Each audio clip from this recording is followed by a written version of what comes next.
Hello everybody, welcome to another video, another Banquet Event orientated video. As I said, there's going to be quite a few coming at you, and of course this is the launch video for the guide spreadsheet. So if you want to check out the link in the description, it should be done.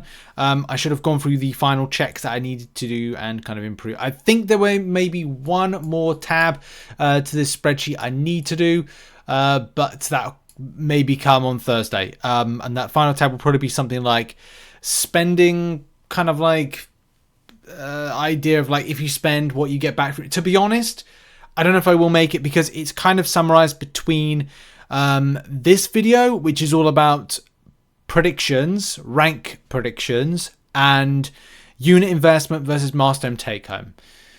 So yeah, if you want to go and check out the video, go and the spreadsheet, even go and check out the spreadsheet. It has details. We're going to cover some other stuff in videos, but if you just want to like check it out now, the videos that I'm making in conjunction with this will be to go into further detail on the topic. So this is the guide, the physical guide. Go and check it out. And the videos that come from it will be breakdowns of these things with more visuals once the event goes live. So it's got intro and top tips. It's got how to get free and up to 35k points.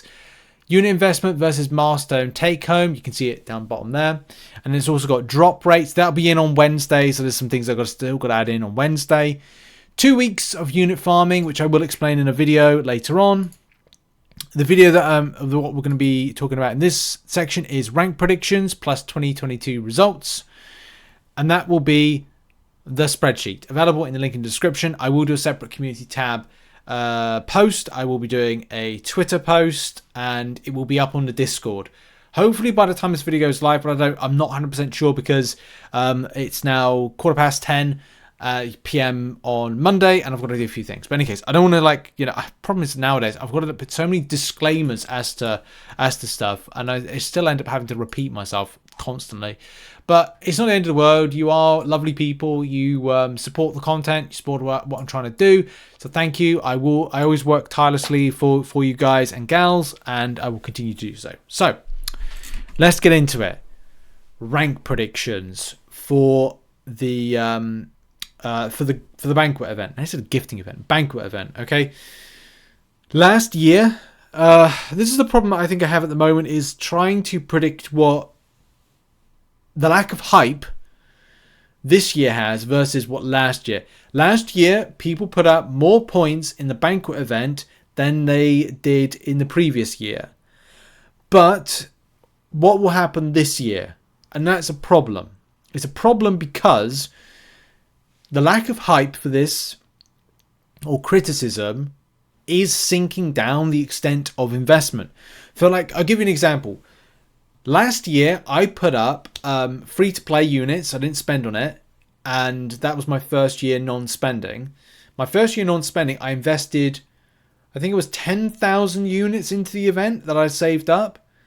And this year, I plan to only do 3,000 to have a bit of fun. That goes to show where I am, where I was last year versus this year. And of course, Kabam's narrative of do Necropolis, it's the only way to get decent rewards, is kind of like forcing the hand with some players. The milestones for solo not being great for the amount of units you invest into it in 2022 versus 2023. You then look at the same situation with the Alliance side of things, and it's only that gifted Guardians crystal that's actually of any benefit. So, look, I mean, for lower players, it's great. And this thing, don't take me out of context. Don't take anybody out of context. Make sure to listen to people, what they're saying. Not so good, maybe for late Paragon to Valiant, unless you want a bit of fun. But, for other players, lower players, you may have a bit of fun. Like, here's the thing. If M in a Greater Banquet Crystal opening gets a 7-star selector, that's been amazing for her. But it's like, but then look at it from the other side of things. Like for me, if I only get 6-star shards and I don't pick up any tier 4 alpha or any of the meta-based stuff, then it's been, or 5-star shards or whatever, it's been a bit of a waste of time for me. So you have to look at it from that perspective, from that element. From a milestone perspective, it may top up, it may not. Anyway, get to the point, Rich. I will. So, rank predictions. So where last year, 2022, and this again is what I said, like from a solo perspective, 82,500 units invested into getting a 614th position and getting 1.1 mil points. I don't think that is going to be the case. The same way that if you look at the situation of, look, if you want to get a rank 3 7-star, and if you've seen the points, or if you've seen the positions threshold, is the following, that for the first, is it 90 positions? Yeah, 90 positions. For the 90 positions, right, it is going to be difficult to get. Or it's going to be very easy to get. This is the trouble we've got.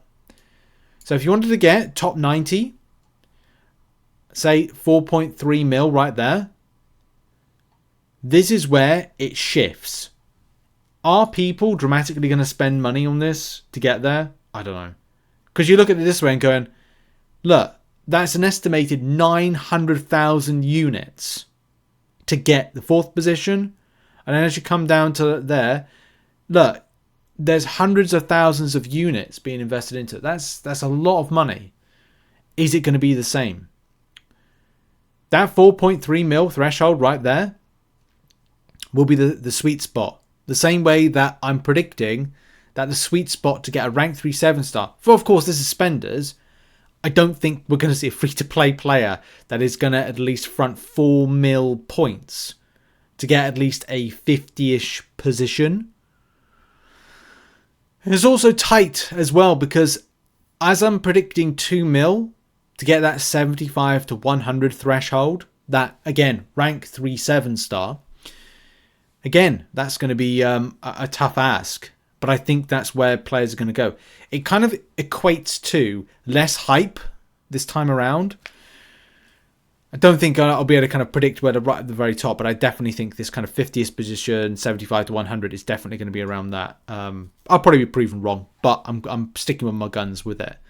But that doesn't benefit a lot of players that are going to be like, well, Rich, I'm not going to be able to get that. Fair play. You know, I get you.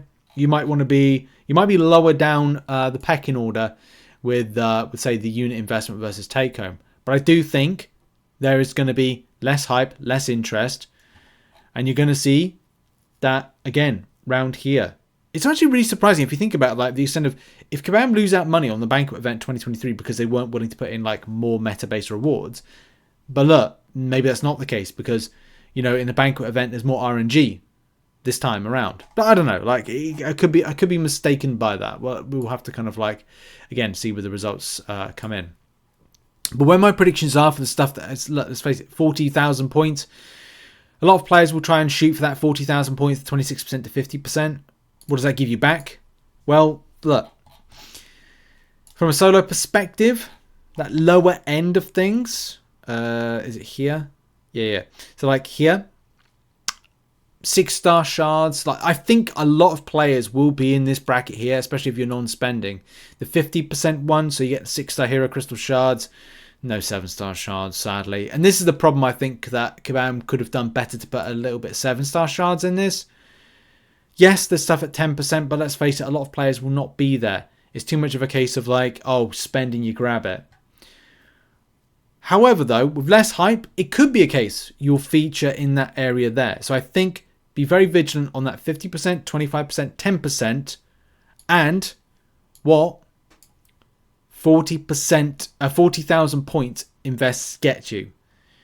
So a lot of players will only do the alliance-based, you know, investments. So I'm talking about 35k here. I'm talking about the 35k. But that's the sweet spot there. Keep locked to it. Like it could be a case you'll scoop up a little bit of nice rewards for your trouble. From an alliance perspective, again, this just boils down to like how many points your alliance puts in. From a start point, most alliances will be putting in 1 mil.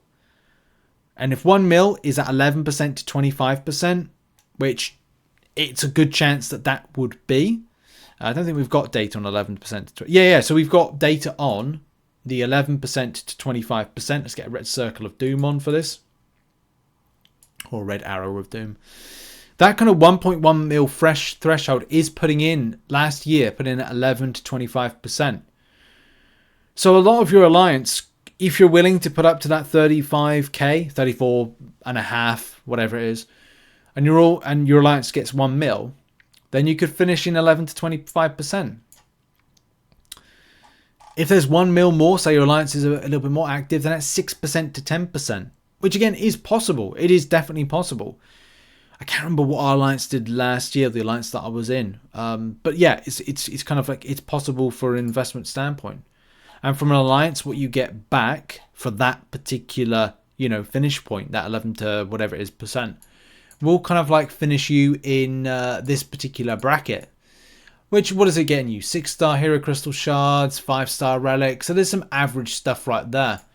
Sadly, the meta stuff, especially for those at Paragon and Valiant and care about the more kind of like more spicier rewards, it is a case like, look, you've got to be like 5%, 10 or 10% with 1,000 shards.